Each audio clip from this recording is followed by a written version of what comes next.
On July 1st, 2010, the state of Texas carried out one of its most talked about executions in recent history. Michael James Perry, age 28, was led into Huntsville Unit, Texas's oldest prison, known for carrying out lethal injections. The case had captured national attention, not just because of the brutal murders he committed, but because of the shocking story behind it. One of desperation, tragedy, and controversy. Just days earlier, Perry had lost his adoptive father, leaving his mother, Gail Perry, in unimaginable grief. Now she faced the impossible task of watching her only son face the ultimate punishment. Even in his final moments, Perry claimed he was innocent. Whispering to his mother, he said, "Mom, I love you." He spoke of his late father, saying, "I'll see him again. He's waiting for me." He even offered a final message of forgiveness, not just his family, but everyone involved in the case. At precisely 6:17 p.m., the lethal chemicals began to flow, and Perry was pronounced dead. Yet, what many people found most shocking wasn't just his execution, but the fact that his accomplice, Jason Burkett, who was equally guilty of murder, remained alive, serving a life sentence with the possibility of parole. This raised difficult questions about justice, fairness, and the role of mercy in the legal system. Why was one man executed while the other spared? In this video, we will dive deep into the full story of Michael James Perry. We'll uncover the details of the murders he committed, the troubled backgrounds of both him and Burkett, the legal battles, and the moral questions that linger long after the courtroom drama ended. From the night of the killings to the tense courtroom proceedings and finally, the execution. This is the story behind the headlines that shocked Texas and the nation. Before we go any further, don't forget to like this video and subscribe to our channel. Your support helps us continue to bring you gripping true crime stories, uncover hidden truths, and explore the complexities behind criminal cases. Stay with us as we unravel a story that is both chilling and thought-provoking. Before we continue, hit the like button and subscribe for more gripping true crime stories. Thank you. The story begins on a seemingly ordinary night, October 24th, 2001, in Montgomery County, Texas, a quiet suburban area where neighbors knew each other and children played freely in their yards. But that night, tragedy was about to strike a family forever. Sandra Stadler, a 50-year-old nurse, was at home alone, tidying up and perhaps preparing for her next hospital shift.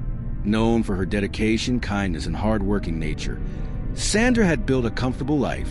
She lived in a beautiful home, drove an eye-catching red Camaro, and owned an Isuzu Rodeo, small symbols of success she had achieved through years of perseverance. Unbeknownst to her, two young men were about to shatter her life.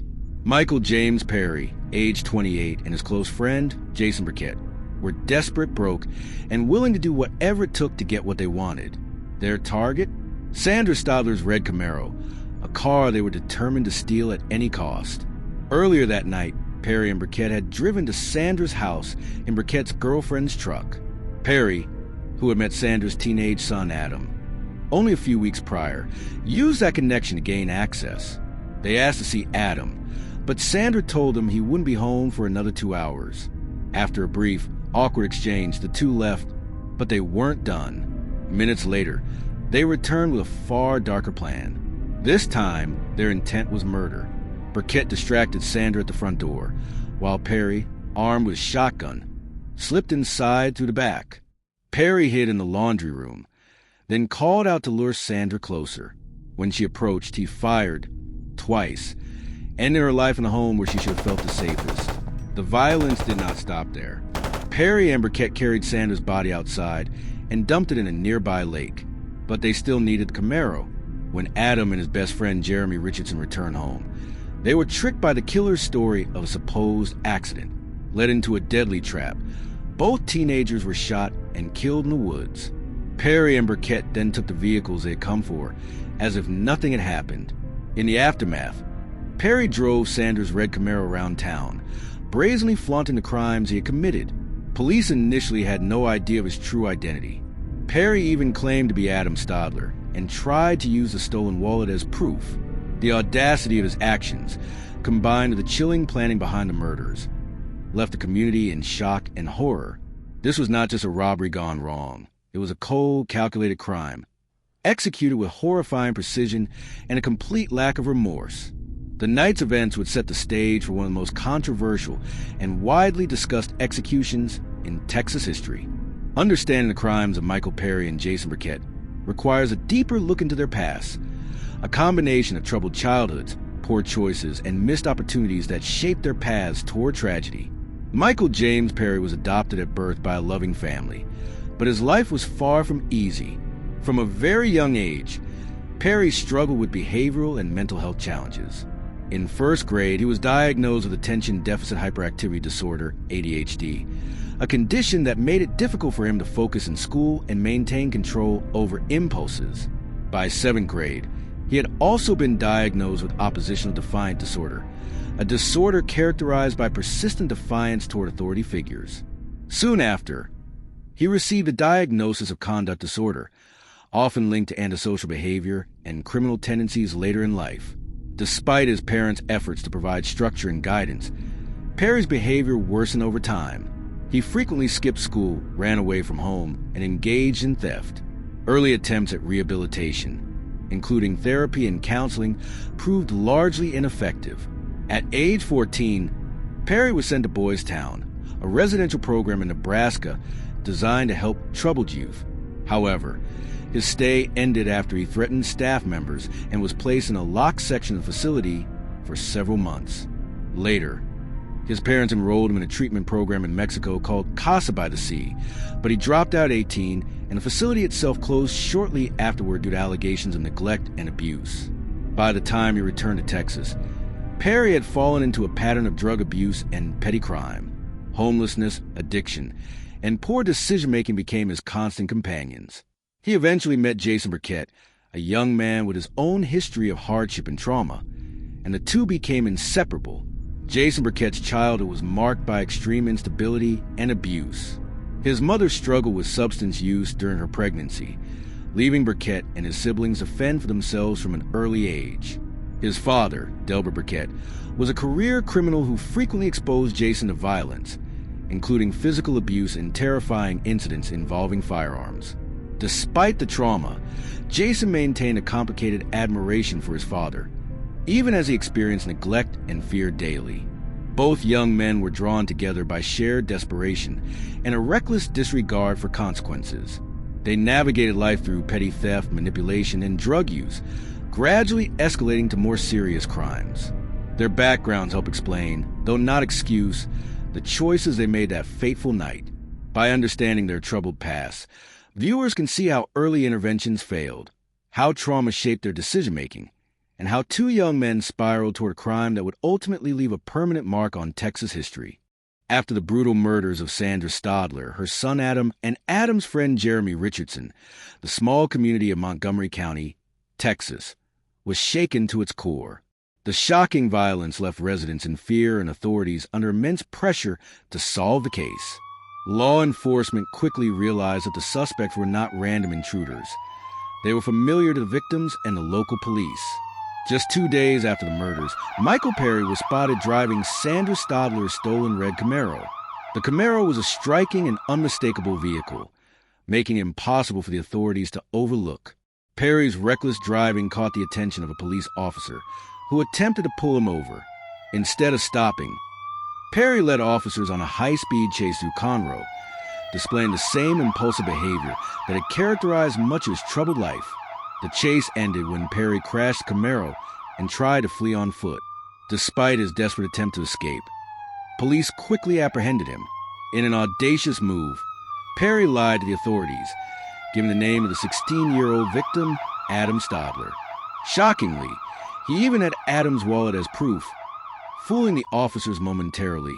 Due to this deception, Perry was released on bond shortly after, illustrating the audacity and cunning he exhibited even after committing murder.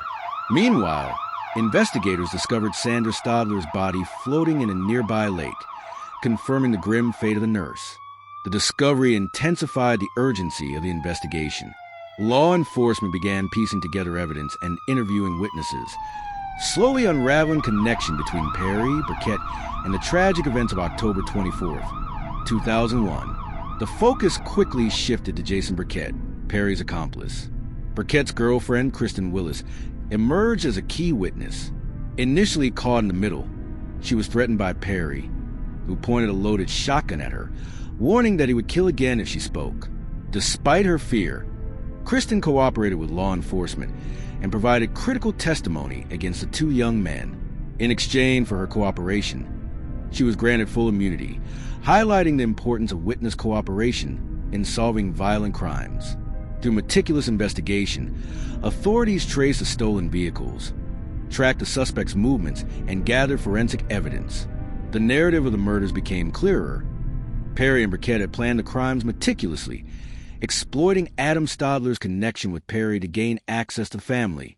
Surveillance, eyewitness accounts, and physical evidence all played pivotal roles in building the case against the two perpetrators. The arrests and investigation marked the beginning of a judicial journey that would ultimately lead to Perry's execution and Burkett's life sentence. It also revealed the chilling reality of how desperation, greed, and criminal history converged into a night of violence that left lasting scars on the families and community involved. The courtroom in Conroe, Texas, was filled with tension, emotions, and a community demanding justice. The trials of Michael Perry and Jason Burkett were closely watched by the public and media, as the brutal nature of the murders and the shocking circumstances surrounding them captivated Texas and beyond.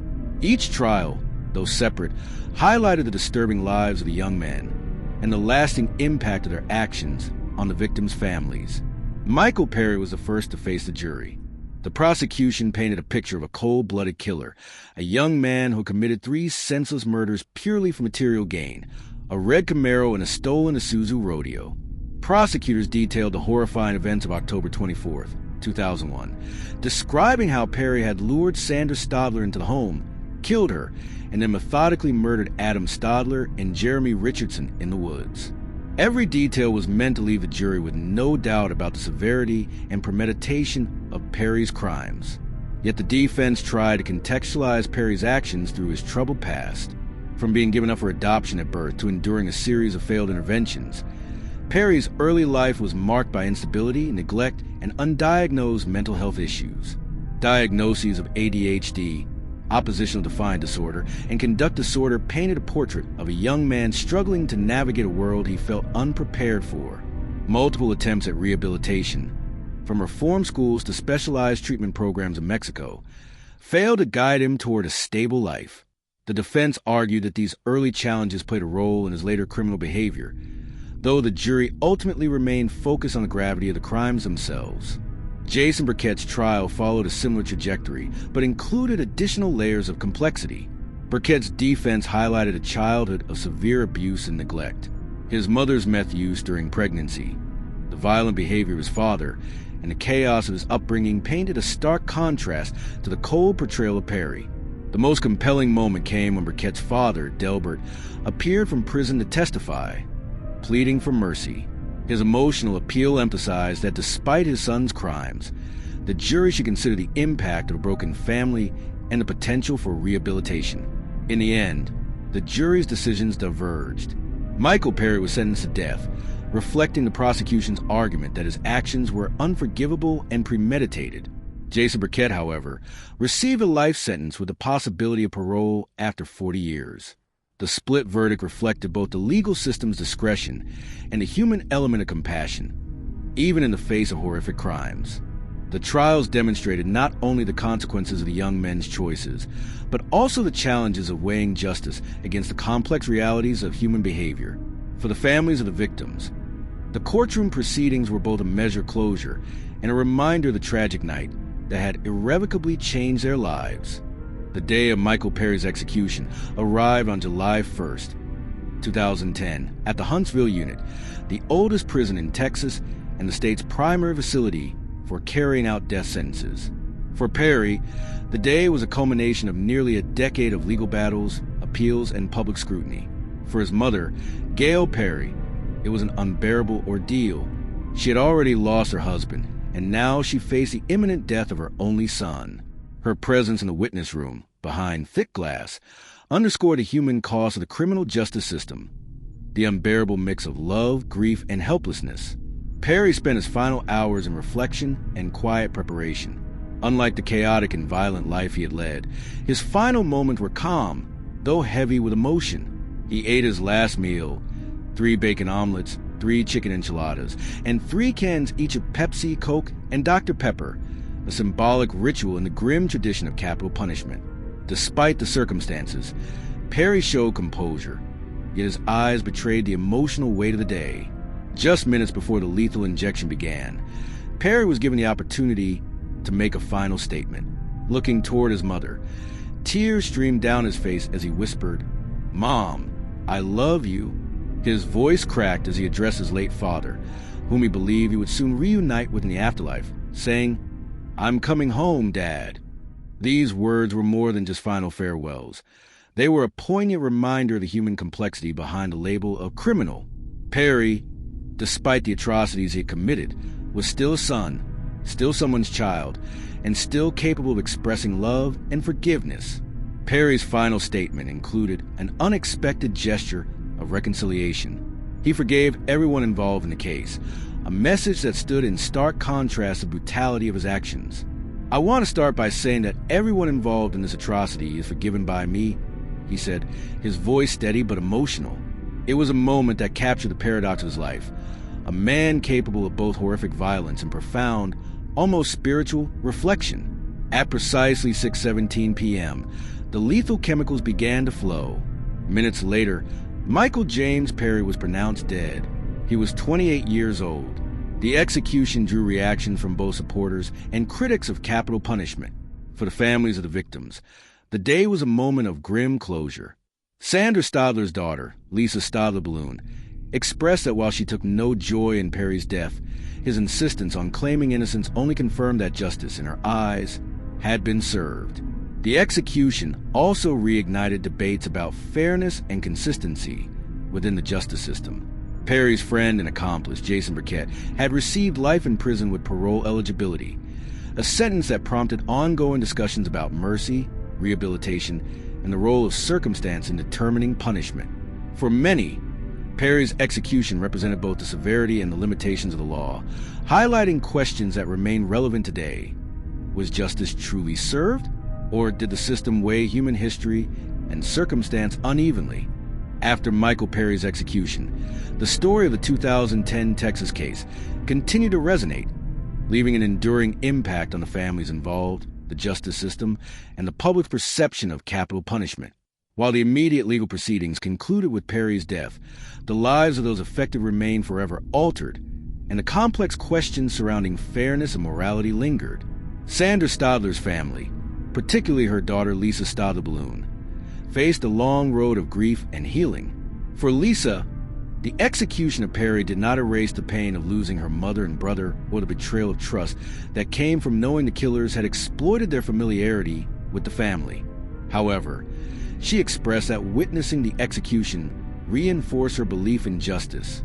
Despite Perry's claims of innocence in his final moments, Lisa saw them as a false attempt at evasion, a reminder that the legal outcome had been appropriate given the scale of his crimes. Her perspective reflected the complicated emotions victims' families endure, balancing grief, closure, and the ethical weight of state-sanctioned punishment. Meanwhile, Jason Burkett, Perry's accomplice, remained incarcerated, serving a life sentence with parole eligibility in 2041. His survival, in contrast to Perry's execution, sparked debate among legal experts, activists, and the public.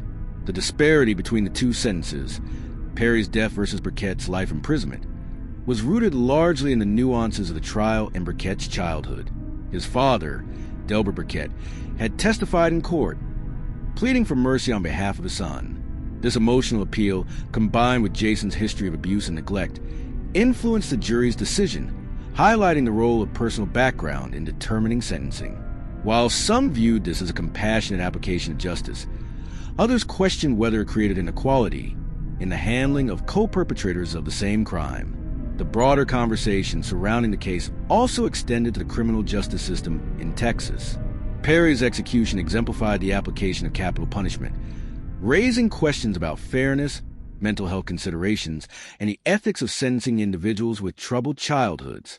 Perry's history, ranging from adoption, early behavioral disorders, Failed rehabilitation programs, drug addiction, and homelessness pose difficult questions about culpability and whether systemic failures in his upbringing contributed to the violent path he ultimately followed. The case became a reference point in discussions about reform, rehabilitation, and the potential need for a more nuanced approach to sentencing young adults with complex psychological backgrounds. For Perry himself, the execution marked the final chapter of a tragic, violent life. His last words, laden with emotion and forgiveness, revealed a dimension of humanity that stood in stark contrast to the crimes he had committed. They reminded viewers and listeners that even those who commit horrific acts are human, capable of reflection, love, and remorse, though not absolved of accountability. His death underscored both the power and the limitations of the justice system, emphasizing that punishment does not always reconcile the complexities of human behavior with societal expectations of justice. Ultimately, the story of Michael Perry and Jason Burkett serves as a cautionary tale and a lens through which to examine moral, ethical, and legal dilemmas. It forces society to confront difficult questions. Can a law fairly balance mercy with accountability? Should upbringing and mental health history mitigate punishment for heinous crimes? And perhaps most profoundly, what does true justice look like when lives have been irreparably damaged?